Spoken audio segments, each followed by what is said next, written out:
Hello, everybody, and welcome to the first edition of Warrior Weekly, where we talk all about West Side sports. I'm the voice of the West Side Warriors, Hunter Veylupek, alongside me, my co-host, Luke Boyer. Luke, we're going to dive straight into things here. End of the football season, West Side are going 10-2, losing in the state semifinals to Millard South. It's the first time they haven't been to the state finals for 7 years, where losing to the eventual champion, Millard South. Yeah, I mean, this is obviously a disappointing season. There's really no way to sugarcoat it. You know, we've had so much success here at Westside with our football program these last 7-8 years. And, of course, it's disappointing when you don't make the championship, but we got a little bit unlucky, really, with playing Millard South in the semifinal. Probably deserved to make the state championship. And Millard South was, and this is an all-time team that we saw at Phillips Field on a couple Fridays ago. I mean, this is a team that is up there with the best in state history, if not the best in state history. Top 60 in the country. Some rankings, Rivals has them top 25. I mean, this is a legit team we played, and it's not worth getting too down on ourselves. We had a good year. 10 wins is tough to be mad about, and there's a lot of good things to look forward to in the future. Yeah, 10-2 is a really solid season. Started off the year hot with the win at Omaha North, but overall, a really solid season. Got a couple of nice wins, especially over rival Creighton Prep. I believe that was their 10th in a row over their rivals. I think the only hiccup throughout the season was kind of that home game against Omaha Central, where they kind of just got outbeat on every play. Yeah, Central is by far our toughest game of the year. Central, as the season went on, that loss sort of got worse and worse and worse as Central lost to Prep and then dropped another. And it's looking back, that was a game that I think showed a lot of the weaknesses of this team. Braylon Warren was having trouble completing the ball. The defense was doing its job, but just looking a bit tired. It's a good learning opportunity for this team, and they took it into the second half of that season, took what they learned, and they put together a great second half of the year. Disappointing, of course, to fall in the state semifinal, but there's a lot to be happy about for this Westside Warrior team. Yeah, I talked with a couple of the players after that game. It kind of got a monkey off their back trying to hold that. I believe it was about 35 straight wins going into that game. At least in the regular season, I believe, or at home. But yeah, it kind of got a monkey off their back, and it really kind of allowed them to be free enough that they can play their game. Yeah, I mean, it's when you have such a streak like that going, pressure mounts up over time, and the expectations rise, and sometimes, you know, of course, this is just a silver lining in a negative event, but, you know, there's always something positive that you can take from something like this, and you can even tie that back into the season. You know, we have a great young core. We have a lot of returning people on the offensive side of the football, and I don't think it's means to panic right now. I think Westside still has a good 26 season ahead. I think we just got to keep our heads up. Yeah, especially going into next season. Going to be the same backfield of Braylon Warren and Tay Jenkins, the two probably biggest stars on Westside, in my opinion, but Braylon having nearly 20 Division I offers as a 4-star, and Tay Jenkins, though he may be small, is a good running back, nearly 2,000 yards for the second straight season. Yeah, Tay Jenkins is the cornerstone of this Westside offense. We've seen it throughout the past 2 seasons. He's just turned the volume up even more in this junior season of his. Again, over 2,000 rushing yards, which it's crazy to say, but it doesn't even feel like that much of an accomplishment for him at this point, because he made it look so easy these past 2 seasons.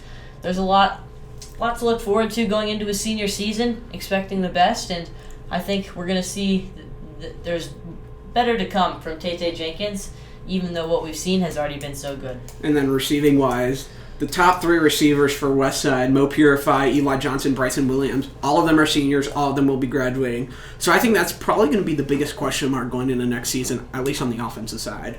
Yeah, that's certainly the biggest concern heading into next season. We don't have really any young depth at that position, so there's going to have to be some people that step up. They have big shoes to fill.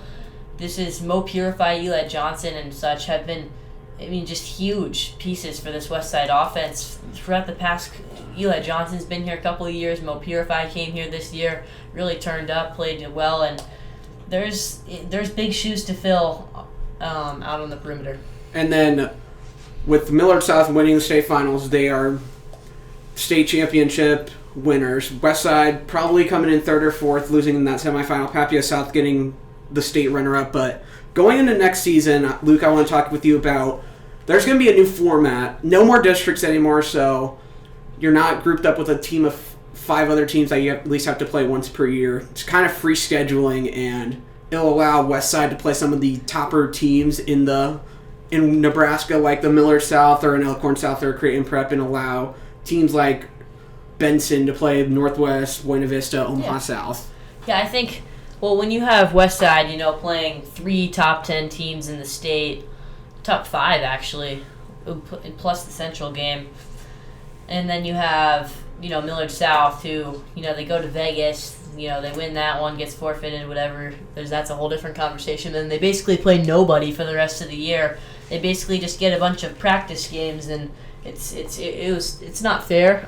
So I'm glad they're fixing it, and I'm glad it's a great opportunity for schools, like you said, for North Platte, for Benson, to be able to schedule not only just more local games, but more fair games, and it's going to really level the playing field. And I think that it's certainly a good idea, and I'm glad they moved forward with this. All right, so now we're going to shift into basketball.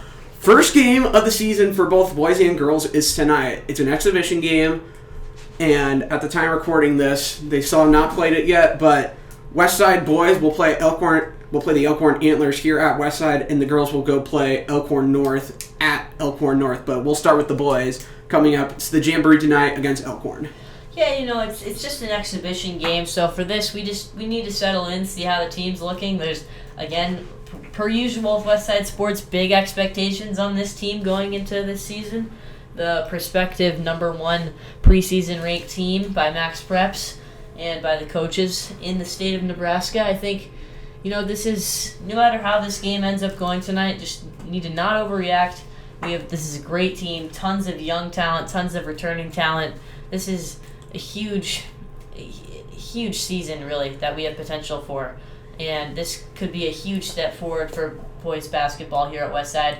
Made the state championship last season, lost in a heartbreaker, but I think this basketball program is really going in the right direction, and what happens tonight doesn't need to change the direction of that. Yeah, like you just said, went to the state finals last year, lost by 3 points, 61-58 to Papia South. Had a crushing foul late by Carson Healy on Bryson Ball, which kind of sealed the game. But like you said, number 1 ranked by Max Preps. Westside does come in losing 4 out of their past 5 starters that started in that state championship game. One transferred, Lee Robinson, to Eagle Academy up in the Bronx, up in New York City, and then 3 graduated: Carson Healy, Trell Snoddy, and I can't forget that third guy. But all good. But a lot of losses for the Westside team. But like you said, it's going to be a lot of guys stepping up into new positions, and I'm excited to see what they have. Yeah. So for the people we do have returning, the biggest names have to be Emery Geddick and London Dada. These are huge pieces of Westside's offense. Emery Geddick really proved he was a great 3-and-D player last year. Uses his frame well on the defensive side of the ball, and has proved to be a great shooter on the perimeter. London Dada is the player in the class of 2027. This could be a serious breakout year for him. Last year, he's already got an offer from Creighton. Yeah, he's already got multiple. I think he has 4 offers right now. 3 or 4. Yeah, two D1 or something like that. I know he definitely has 1 to UNO and 1 to Creighton, yes, and then Belmont. Yeah. Yes, and there's more to come. He's one of the at least top 5 players in the state of Nebraska 2027 class. A lot of eyes on him. I also have my eyes on Will Preston. He's been in the shadows for a while on this sideline. He stands at 6'10", 220. He has a great frame, great defense, great defensive build-up, and I think this could be a season in his senior year now that we see a lot from Will Preston. Yeah, he's committed to Hampton, a Division I, I believe in Virginia, but he's currently the only Division I player in the class of 2026 who signed early, so he's kind of got that distinction to him, but you said 6'10". He's kind of been lurking on the bench, but he was a pretty good defensive presence last year, and this year he'll be getting up into a bigger role.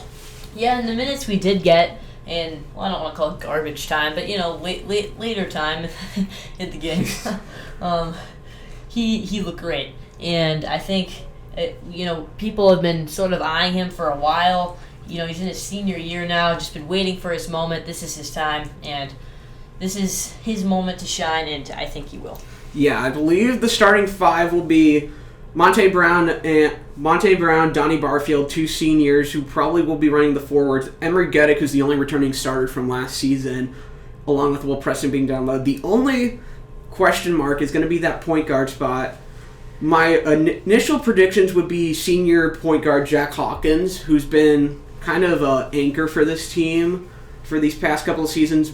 Been on varsity since sophomore season. Really hasn't gotten much playing time, but could be filling that starting spot. But there's a lot of unknowns on this team that are looking to be answered. Yeah, at the guard position, Lee Robinson, of course, exiting over the offseason. It's huge shoes to fill. Lee Robinson, arguably our best player from last season, going to the Bronx, some basketball academy in New York in the Bronx, and rumor has it he's actually getting paid to go there. So pretty legit stuff. And that is, of course, not going to be easy to fill. Jack Hawkins, of course, like you said, Monte Brown.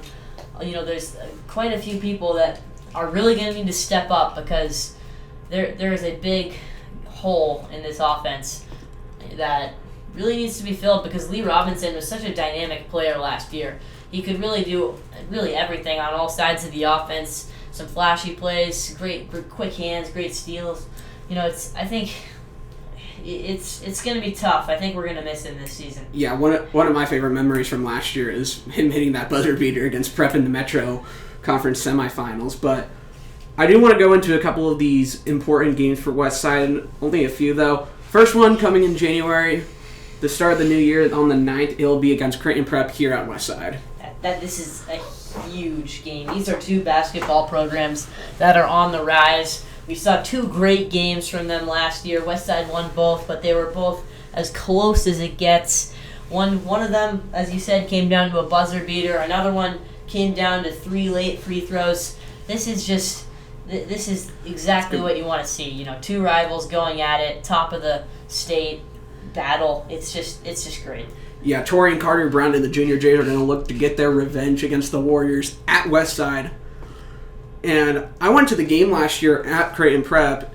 Good environment. They packed the birdcage really well down there, and they are really into their basketball. It was a really good game that went to overtime.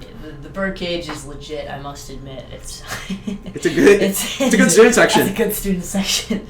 But the Red Shield they show out for the Creighton Prep games, so that should be fun to see. Also, great environment. It's just a great opportunity for both teams to just have fun. This is what high school sports are all about, so it's great to see.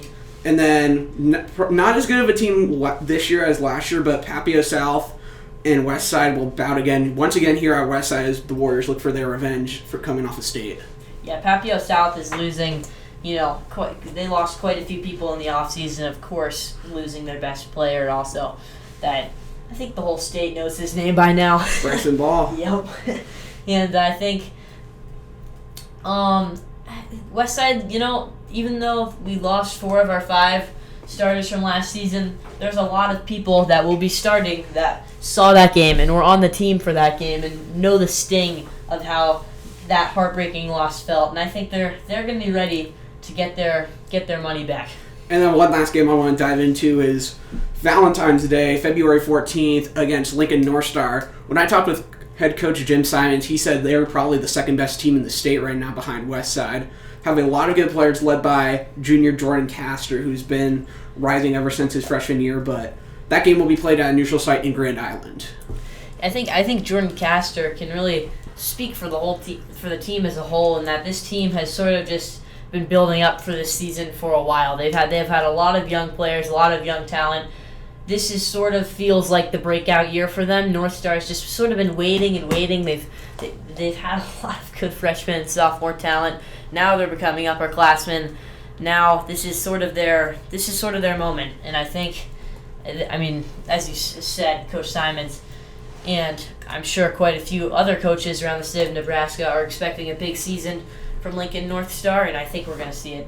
All right, we'll dive into the girls just for a moment. They are also coming off a state championship appearance, losing to Millard West in the state finals, but lost a lot of talent, lost both of their guards, Kamara Jenkins graduating and Hamaya Jo Matoyer transferring in the offseason to Omaha North, who's projected as number one team in the state right now. But overall, it's going to be really interesting to see how this girls' team can bounce back coming off of a state finals appearance and then losing a lot of seniors in the graduating class. Yeah, I mean, we saw how fun Hamaya Jo Matoyer was to watch. I mean, it was really just a treat last season, just incredible from the three-point line. Even on defense, got a great defensive presence. I think in the sophomore season for her, I think she's going to be looking to clean up the penalties maybe, just a bit better footwork. But other than that, I mean, this is just another addition to an excellent Omaha North team, and they're going to be a huge threat in the state of Nebraska this season. I think for the West Side girls, it's, we did lose quite a few players. This, you never want to call it a rebuilding year, but I think this could be a year just to develop some talent, and when you make the state championship, there's stuff's going in the right direction in your program, so we shouldn't count anything out from this team, and I think you just have to, always hope for the best. It's probably going to be led down low by senior Sinai Foster, who's been really dominating over her 4 seasons as a West Side Warrior, along with junior Elise Peterson. So both of them are probably going to have to be the main players for West Side, as they played their first game tonight also. This one, another exhibition game, this one at Elkhorn North.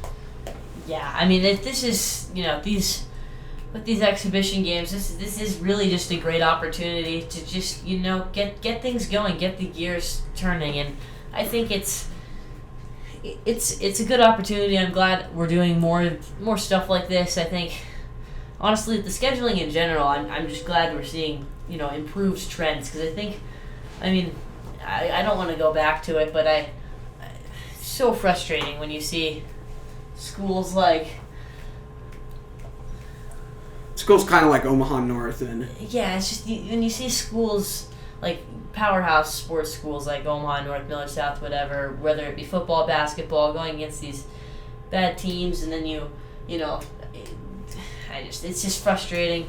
I'm glad they've cleaned that up. I think it's smart to have these exhibition games where we can, warm up, give both teams a chance to see each other, not with the weight of a record. And I think I think stuff's moving in the right direction. And then one game I want to talk about is against Omaha North, at Omaha North on February 7th. So kind of be the return of Hamaya Jo Matoyer against the Warriors. Yeah, I mean, this is, of course, going to be... it's not a rivalry between Omaha West Side and Omaha North, but... it's going to be a good game still. It's going to be a great game, yeah. And this is just two good teams. One team that Omaha North that is on track for an amazing season. One team coming back from the state final. This is, again, this is great. It's great to see. West Side's going to have a lot of great games here at West Side High School, and I think this is a great opportunity for our girls basketball team to show the state that they still got it. Yeah, thank you guys for tuning in to first episode of Warrior Weekly. Luke, thank you for taking your time to discuss sports with me. It's always a pleasure. And we'll be back very soon. And by that time, Westside will already be playing their first exhibition games, both the boys and the girls. And their first games, both of them are on the 4th against Bellevue East. So it'll be very interesting to see how this season will play out and where Westside basketball will go from here. And pretty intriguing winter sports season. Yeah, I can't wait. I've been waiting for this quite a while. I think this is. Basketball season is. It's just awesome. There's great environments, great passion, great. It's just usually the competition is really close. It's overall just really good. We'll be back pretty soon with more Westside sports action here on Warrior Weekly. Thank you guys for tuning in. We'll be back next week.